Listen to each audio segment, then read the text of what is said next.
In the final episode, Dan and Rick explore a vehicle wrecker in rural Kazakhstan with lots of old Soviet gems. They explore Charyn Canyon and lose a drone. And finally, they say goodbye to each other and to Central Asia. Alright, Soviet scrapyard time as Dan called it. On the side of the road heading back to Almaty. I can see quite a lot of gems on the side of the road here, so we'll start at the start. Oh. Be a good place to fly a drone, Dan.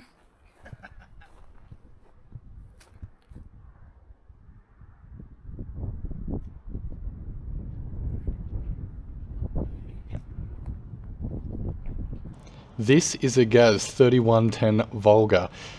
And according to Wikipedia, the sedan was made from 1996 to 2004 and came with various engines in both petrol and diesel. The petrol engines ranged from 2.3 litres all the way up to 2.5 litres, and the diesel engines, I'm told, were for export only. There is also a rare 2.3 litre turbocharged engine for limited models. Now, some interesting facts about this car. It was the business class car of Russia. It was commonly used as a government vehicle or taxis around the place. The build quality was often criticised, and I read that many of the 3110s required significant post-purchase modifications. Now, I'm not exactly sure what that is, but if they're anything like Holden's in Australia, then that typically meant windscreens had to be refitted by the dealer when they were getting sold and things like that. Most interesting I find about this car though is that it actually achieved a 0-star ANCAP rating in its safety crash tests due to poor cabin integrity and no airbags in the base models. The upshot of this vehicle is that it is rear-wheel drive, and I read that it actually has very robust suspension, which is very suited to Russia's rough roads. I've seen a couple of these actually. I don't know what they are.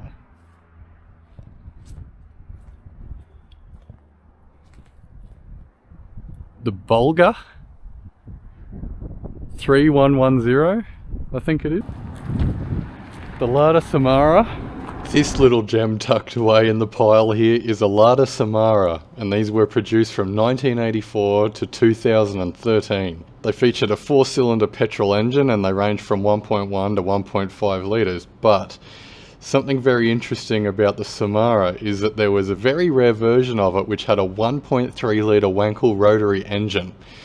The rotary engine was primarily used by the military and police forces as a pursuit vehicle because it had a top speed of 200 kilometers an hour.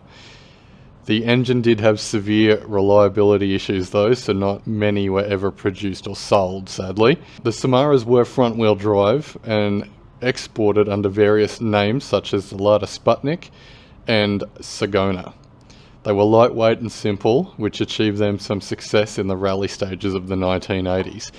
Now, when doing the research for this vehicle, I did actually find an Australian ad for it as well, which I quite enjoyed, and you can see the Nivas in the background of it too, which is very exciting. We all know how affordable Lada Nivas are, but not everyone wants a 4-wheel drive.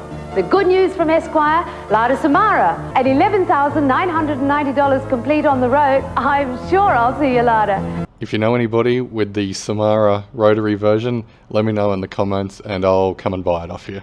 Newer than the Sputnik. Audi 100, you see heaps of these on the road over here. Golf, I've seen quite a few of those and a few Polos as well.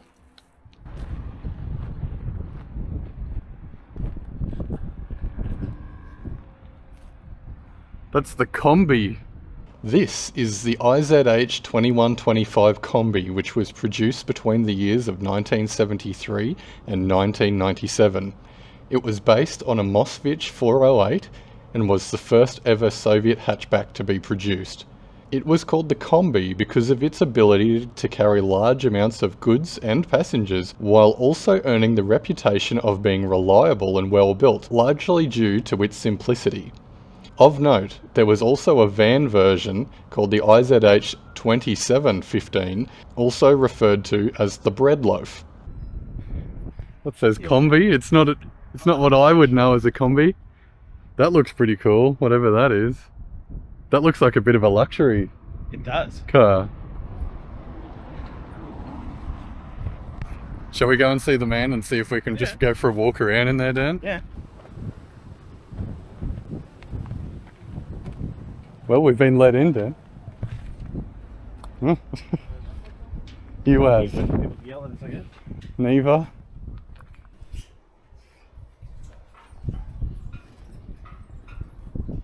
Yeah. Oh, the old 626. We got a few of these in Australia. Geez, big bores in that engine, whatever that's out of.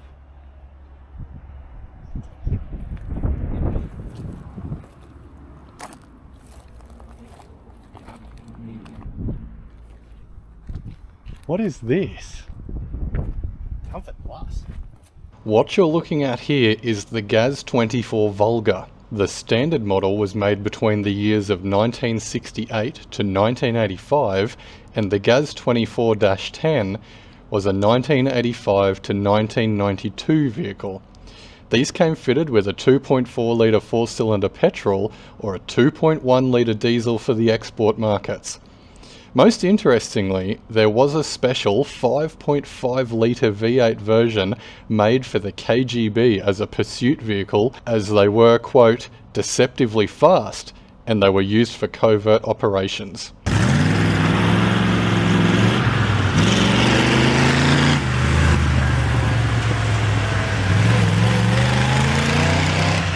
The GAZ-24 is at the centre of an old Soviet urban legend known as the Black Volga. It was rumoured that the Black Volga was used by secretive figures to abduct people. The myth added a layer of mystery and fear to the car's reputation. Many GAZ-24s remain in use today, especially in rural parts of the former Soviet Union, a testament to their durability and simple engineering. Maybe come in to ask questions. Oh, is he? Oh, he's having a ciggy. Lada. Lada. Вот это Mazda. Mazda? Да. Lancer. Lancer, Mitsubishi. Да. Yeah. Откуда? Я? Here? Я здесь. Okay. Вы откуда? Я из Австралии. Спасибо. Да. Long way. Да.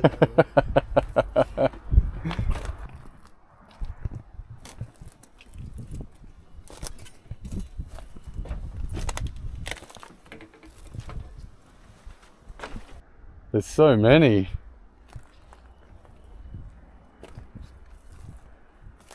There's a bit of a goat track worn through here, mate.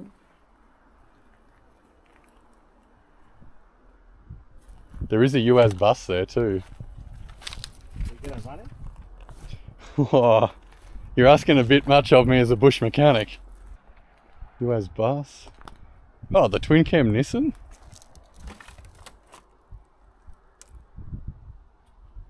Where'd our friend pop off to? They didn't follow us through the goat track. Oh, no? Oh, okay.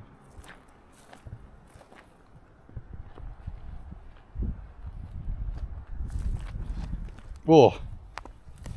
Is that the head of a camel? Looks like the head of something. Because there's quite a big camel toe there, Dan. Oh, the colour me excited. I'd say there was a corpse of a camel there once too. Oh, the Moskvitch 1.5. Damn. I don't think I've seen one of those on the road around here. Don't think so. I believe this is a Moskvitch 412, which was built between 1967 and 1976 in Moscow, and also built by IZH in 1967 to 1997. The 412 was known for its rally heritage, being included in the London to Mexico Rally in 1970. Its 1.5 litre engine featured overhead valves and is known to be extremely durable and easy to work on even with basic tools. The 412 played a significant role in making automobiles accessible to the Soviet middle class and is still popular among collectors today. Fair amount of dog hair in there.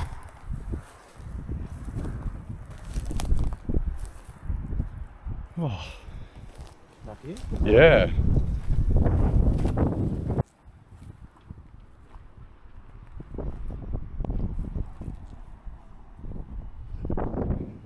Beautiful yellow Niva. This is where we have brake time. Yeah. They were all full of engine oil, of course. Of course. Sweet. It's sad to see all these good Nivas go to die. I know. You just have to think that their parts have been used to bring back other Nivas, Dan. It's true. It's really beautiful, Rick.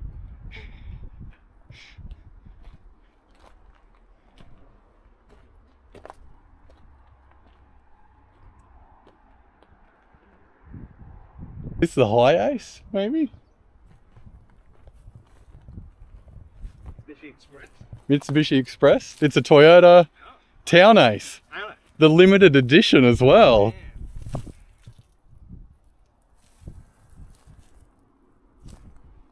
Alright. Oh, the cool centre box it used to have. Oh, yeah. It wouldn't be hard to work on. Yeah, it would. The cool and hot box. Yeah. Oh, you could put like a dim sim in there and keep it hot all day. Whoa, I would not eat a Town Ace cooked dim sim, thank you. I think you're a little bit picky. Soviet scrapyard. Soviet scrapyard, Yeah. Dan. That's what we like. I saw it on the way from Almaty and I said, Dan, we got to go and have a look. And then we just so happened to chance buy it again. Weird. Weird how it turned out that way. Do we go that way?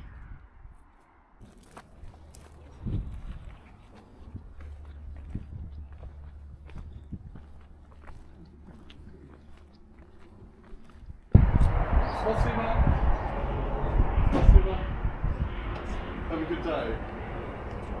Thank you for showing me around. Спасибо. Spasiba. Hello everyone. It's day 12, something like that. No, we only got the car booked for 11 days. Ah, day 10, 10? Yeah, that's it. something like that. Yeah. What are we doing today, Rick? We are doing more driving. We have just left Zarkent, which is pretty close to the border with China, actually. Big Uyghur population there, which was interesting. You could definitely tell that like the demographic of people have changed. And here's some camels on the road. This is not some of the livestock we've already seen. No. Camels is fairly new to be crossing. So there's always something to look out for here, that's for sure. They look fairly happy. But yesterday, the surroundings definitely changed into more desert, would you say, Dan? 100%. Yeah, so this is getting fairly east and fairly north, I guess, of Kazakhstan. Yep. And we are heading to a canyon, and we're going to take a walk around and through the canyon and have a look at it. And we'll only end up being an hour or two outside of Almaty, probably by the middle of the day. So we'll have to figure out what we're going to do after that. And we had a really good dinner last night, actually. We found House of Lagman in Zarkent and ended up getting beef, pumpkin and pepper dumplings, I think it was. And like an entire rack of all these different meats and a few veggies and things like that. So I have been eating exactly how I would like to eat, to be really honest. We did have some difficulty with language, bit of a language barrier, but we got there, we managed to get fed and we paid and everything, so yeah, that was all really, really good. Had an awesome booking.com accommodation as well. It was like a 3-bedroom, 3-bathroom house. And yeah, it was sick. He had a projector set up and everything, and we had to work a little bit to figure out the hot water that we got there. So yeah, it was good. And they had a washing machine, so I was able to wash some clothes, which was huge. Yeah. But it was like just a classic suburban Kazakh house, which was a really cool experience to be able to get inside one of those.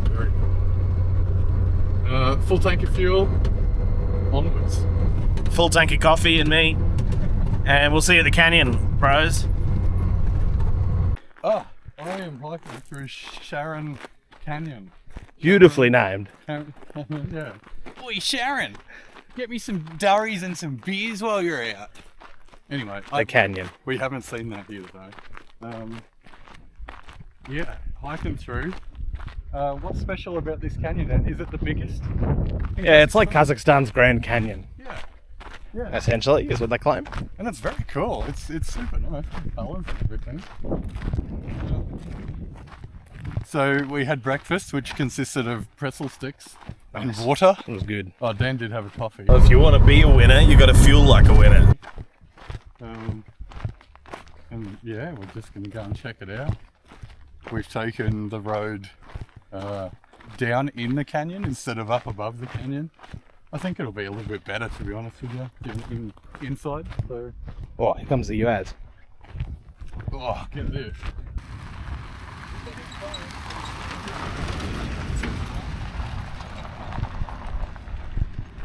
He was driving along with one hand, and he had the pack of cigarettes in the other, grabbing one out with his mouth, and he's going down in the UAZ. Just with people on the back in plastic seats. I love it. This is true freedom.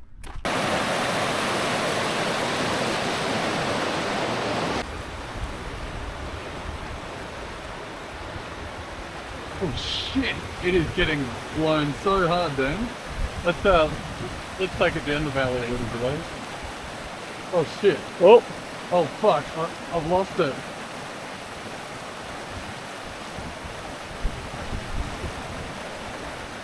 Oh well, that'll be the end of the drone then, Dan. Oh, that's a bit shame. that fucking sucks.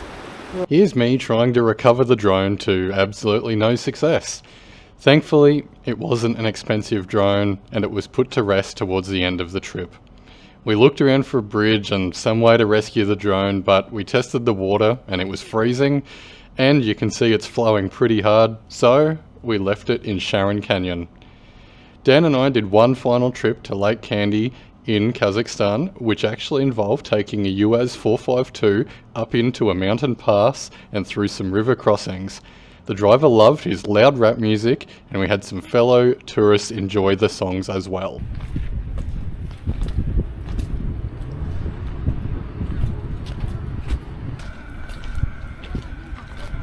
The GAZ. And the red bus looks quite good. Yeah.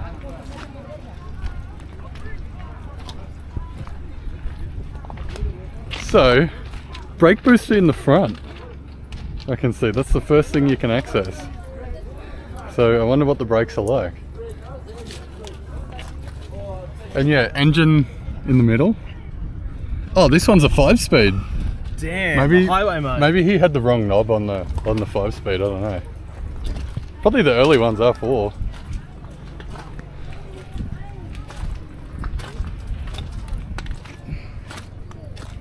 Good Soviet rust. Oh, is this the snork? Yeah. However, I think it's somewhat ruined by the no fuel filler cap. Yeah. So I wouldn't want to wait up beyond that line anyway. Beyond the intake of the snork.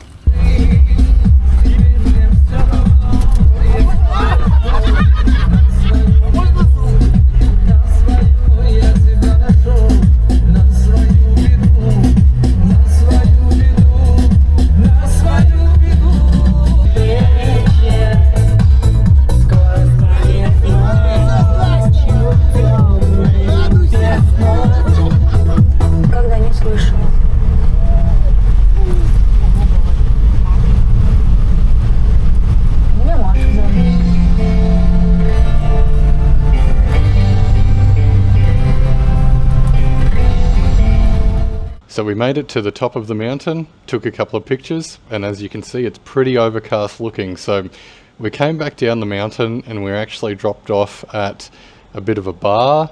Because it was so cold and so miserable, we had to get stuck into the drinks.